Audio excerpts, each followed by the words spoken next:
พบช้างเผือกในป่าเลิกอีกแล้วเนาะตักน้ำโมพี่สาว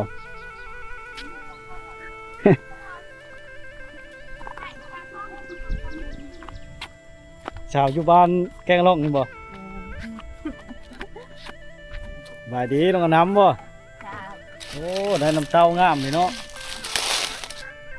ช้างละห่อยาสูบ มาเอาคู่มือบ่น่ะโอ้มันตักคู่มือเลยเนาะใส่งามเลยนำ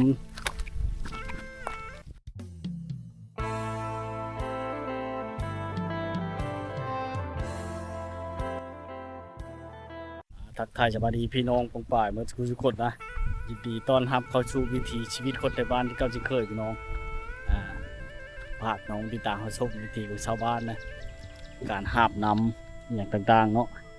เขาเป็นวิถีชีวิตของชาวบ้านของเขาเจ้าเนาะ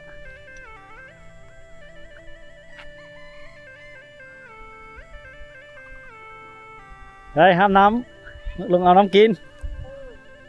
โอ้ยบ่มีผ้าช่างกระตุกตัวไหนเนาะพามนเท่เลยเอาจุดงหมดแล้วนี่ทุกคนเลยมุกเปล่าจุดงหมดเนาะเป็นน้ำบ่อออกมานะเขาต่อเชือกท่อนะทุกคนเขาต่อเชือกท่อเนาะต่อเชือกท่อแล้วก็เอาเนาะ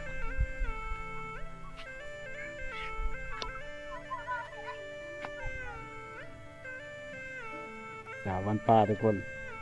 พบช้างเผือกในป่าเลิกอีกแล้วเนาะตักน้ำโมพี่สาว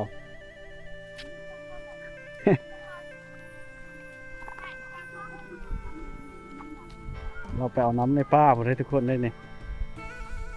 ไก่เติบบ่ช้างนะไก่เติบบ่ไม่ได้ไก่ไปเลยเนาะชาวอยู่บ้านแกงล่องนี่บ่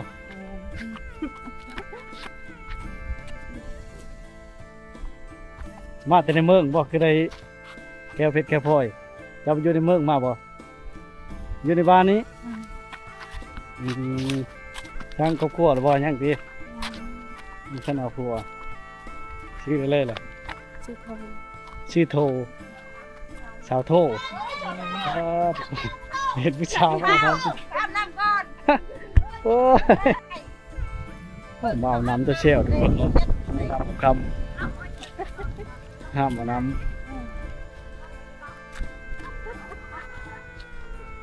เนาะ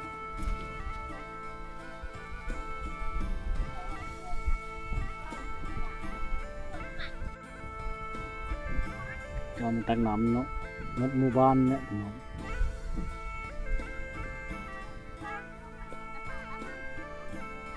าะเอาแต่คุนี่ชื่อข้าวดีกันเต็มแล้วเนาะ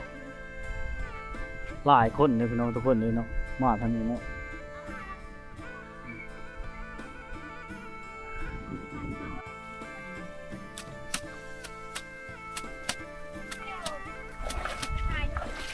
ได้ทั้งน้ำเต้าพะเนาะต้องก่อนนะฮะเราหนังมาชอบกระดาษหนังมาชุดก่อนแล้วอาจารย์แห่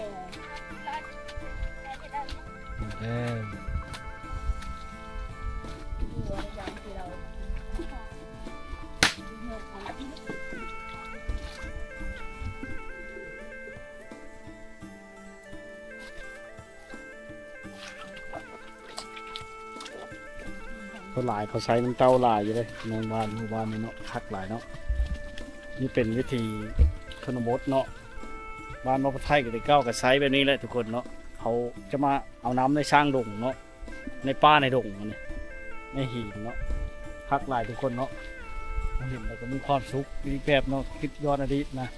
แต่ปัจจุบันนี้เขาก็ยังนำใช้อยู่เนาะยังกินน้ำจากป่าเนาะธรรมชาติแล้วก็สะอาดพี่น้องปลอดภัยเนาะมาอาบพร้อมแล้วก็เอาน้ำมากินเนาะเพราะว่าเป็นยามเช้ายามแรงทุกฤดูนั่นฤดูแล้งฤดูฝนมาเอาในนี้เนาะเจ้าเนี่ยเอาในป่าเนาะคนอะไรเนาะใช่ล้อเลยพี่ลาดอะไรพี่สาวเนาะหาบตามความสะดวกสบายของไฟมันเลยทุกคนเนาะมีสุดชะล้อเลยเนาะ จะได้นำความจะได้เนี่ยเลย หลายเนาะพี่น้องหมู่บ้านนี่เนาะเขาเจ้าจะมาเอาน้ำในบ้านเนาะกับบ่ไกลไปเลยจากบ้านนะพี่น้องประมาณ100 เมตร70 เมตรนี่แหละเนาะเขาเจ้ามาเอาโอ้น้ำใสงามเนาะสะดวกสบายไหลตลอด24 ชั่วโมงเลยเนาะน้ำบ่อนะทุกคนน้ำบ่อน้ำไหลออกจากป่าดงเนาะเขาเจ้าจะอันนั้นเนาะเขาเจ้าจะมาเอาในยามมื้อเช้าหรือยามมื้อแลงนะทุกคน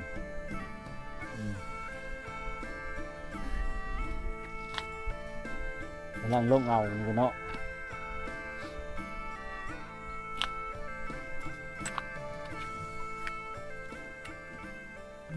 บายดีลงกับน้ำบ่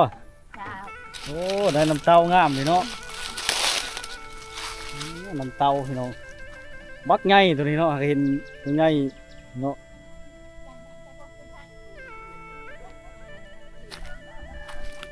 แล้วว่าอาบน้ำนะโอ้ยเนาะยังบ่แล้วอยู่เขาเจ้าอาบน้ำนะทุกคนอยู่ลุ่มพุ่นเนาะเลยเกรงใจเขานะเลยปากกาเนี่ยเนาะมาเด้อมาเด้อ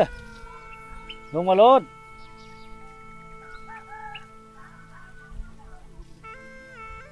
อันหมู่บ้านเคนนี่ก็อุดมสมบูรณ์แบบนี้เลยพี่น้องไว้ให้เฮาได้ติดตามชมได้เห็นเนาะเขาเจ้าหาบน้ำเตานะทุกคนนะเขาเจ้าหาบน้ำเตาลงมาเนาะเอาน้ำเตาเอาคุลงมาหาบแช่ลงมาเนาะก็มีความสุขพี่น้องได้เห็นเนาะนี่ก็มาเอาน้ำเลยนี่เนาะเอาน้ำแล้วก็มาอาบน้ำผมได้ทุกคนเลยเจ้าจะมาอาบน้ำเขาเนาะน้ำเย็นจากป่านะ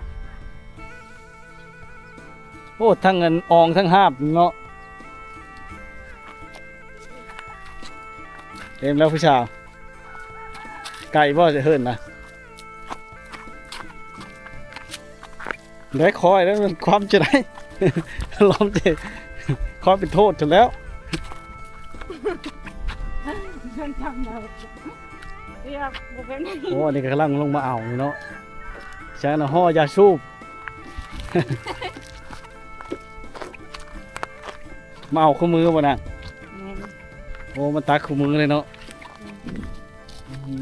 ใส่ง่ามลีนำไก่บ่เฮิรนคือนี่บ่อยู่โซนบ้านพุ่นบ้าเถอะคนนี้ได้สักคือเอาน้อยแท้น่ะพ่อกินบ่มันบ่มีกระตุกบ่คือบ่ได้ใช้กระตุกคือครับเอาเมื่อแล้วแหละมาห้ามเอามาอีก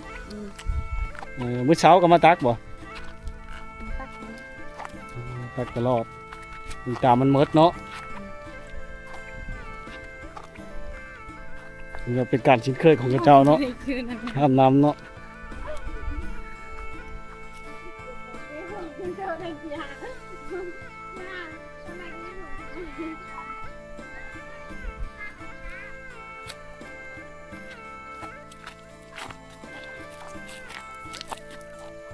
แต่เรามึงห้ามน้ำไก่เลยทุกคนเนาะชินเคยเลยไม้ข่านเนาะเฮ็ดโดยไม้ดูไม้ขยุ่งนะทุกคนแต่อันนิ่งๆเนาะเราห้ามมือว่าไก่ๆนึงนะทุกคนอันนี้ได้น้องสาววะเนี่ยนะ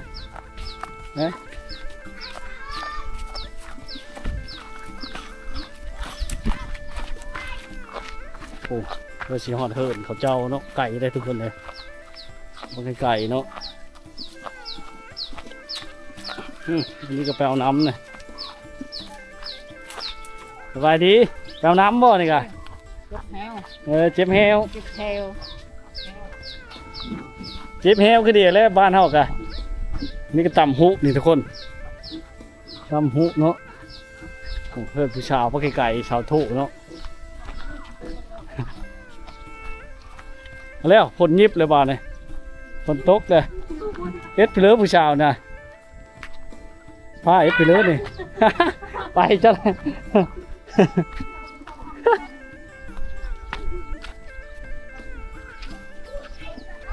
บางเฮิร์นก็ยังต่ำเขาอยู่เนาะบางเฮิร์นก็ยัง ถ้าได้ก็ใช้หงสีนู่นไว้ทุกคนเลย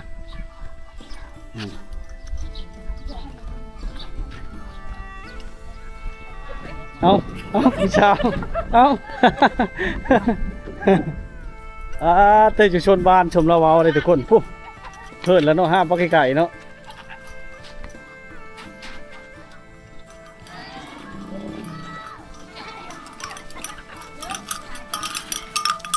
ยังเนี่ยมาอะไรแบบอกโอ้มันติดเชิงแบติดเชิงกันทุกคนเฮ้เฮิร์นเล่าทุกคนเห็นแล้วเฮิร์นเสาโทเนาะ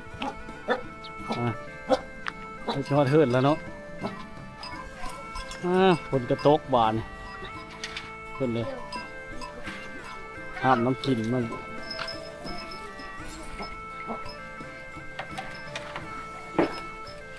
โอ้ยฝนกระตกเนาะชุ่มเย็นอะไรก็ว่าเนาะห้ามเดียวพ่อเลยบ่เล่นชาวโททุกคนอยู่บ้านแกงล่องเนาะเมืองน้องแข่งชนเทศเพิ่นมีแฟนแต่ก็ยังเป็นผู้สาวเนาะ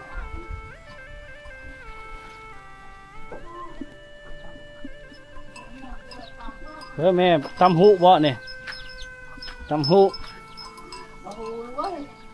ตำชิ้นบ่แพ้ชิ้นบ้านผู้ไทยเขาเอิ้นตำหูตำชิ้นเว้ารวมๆเลยเอิ้นตำหูเลยตำหูตำนุ่งเองเลยเนาะเอาไปได้ลงอาบน้ำต้องเข้าไปใช่เอาไปได้อาบน้ำอยู่หันบ่อาบแล้วแหละ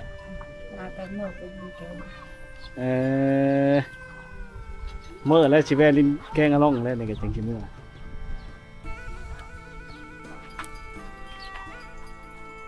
ลุงบอกได้โทรศัพท์คือไงตัดอู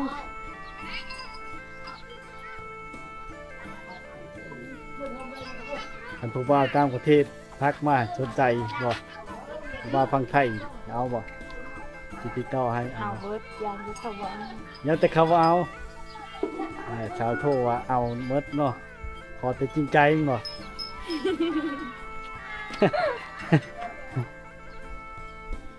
นี่ลุงแบบไหนอายุเชียชิปเอาบ่ห้ามมาดูบ้านไล่อุดกอกเจ้าฝนตกเลยเพิ่นว่าเนาะฝนสิหนาวแล้วขอบใจเด้อขอบใจหลายๆเด้อน่าสิมาหาไม้มันค่ำเลยขอบใจหลายๆเนาะชาวโทเนาะชาวโทบ่ได้โทชาวโทโทรศัพท์นี่เนาะ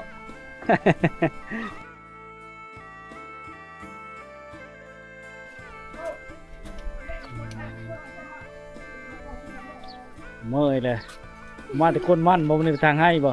อยู่เฮิรนตำฮูกไปลิ้นแกงล่องนี่นะบ่ลาบมีเฮิรนแล้วนะคนนะเพื่อนของชาวโทเนาะน้องเพิ่นก็อยู่แบบเรียบง่ายนะทางใดทางขึ้นก็เนาะยังใช้รถเรียบง่ายเนาะใช่ครับเพื่อใบบุญเนาะราคาเราก็ยังเป็นผู้ชายอยู่ได้ทุกคนเลยน้องมาทำแฟนเนาะน้องถ้ามีแฟนพังไทยหรือว่าท่านลาวยังจะตามแต่เนาะขอแต่บรังเกียจลาวเราก็ชนใจอยู่เนาะเราก็ชนใจอยู่พี่น้องเราก็ชนใจอยู่เนาะแต่ว่าปัญหาขอแต่จริงใจเนาะชาวบ้านของเราเนาะตำฮุกซอยแม่แต่ละมือมาเนาะตำฮุกเป็นบ่เป็นแล้ววะบ่เป็นตำฮุกนะเอาคือเบอร์แม่สอนให้จ้ะยังบ่ทันเป็นนะตำฮุกนี่นะยากเท่าไรเลยเป็นแต่ตำข้าวยังตำมาบ่ข้าวนะไปชี้น้ำเฮิรนพี่น้องเอาตั้มเข้าอันนี้เข้าตั้ม มันมีข้าวต่ำแล้ว สาธุมันมีข้าวต่ำเลยทุกคน ไปเข้าอยู่ตลาดตับ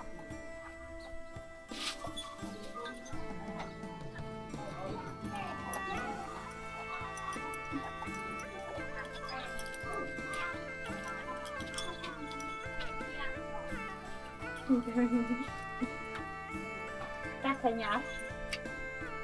ว่าทางฝั่งไทยหรือว่า จังจะ ต่างประเทศเนาะทางสหรัฐเนาะเพิ่นก็รับได้ว่าฉันเนาะขอเป็นจริงใจพี่น้องสาวบ้านใต้ที่แล้วอยู่บ้านแกงอะลงเนาะเมืองนอกแกงจันทร์พี่น้องอันแต่ว่าเขาวเจ้านี่ดุได้ทุกคน จังสิหน่อย ครับน้ำทำไรมากินเนาะแต่ละมื้อมาต่ำเข้าเนาะเฮ็ดงานเขาวเจ้าเนาะหาพืชเนาะเจ้าดุได้พี่น้อง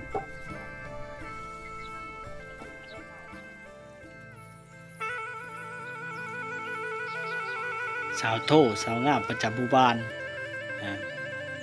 สร้างเจอช้างเพิกในป่าลึกพี่น้องเพิ่นว่า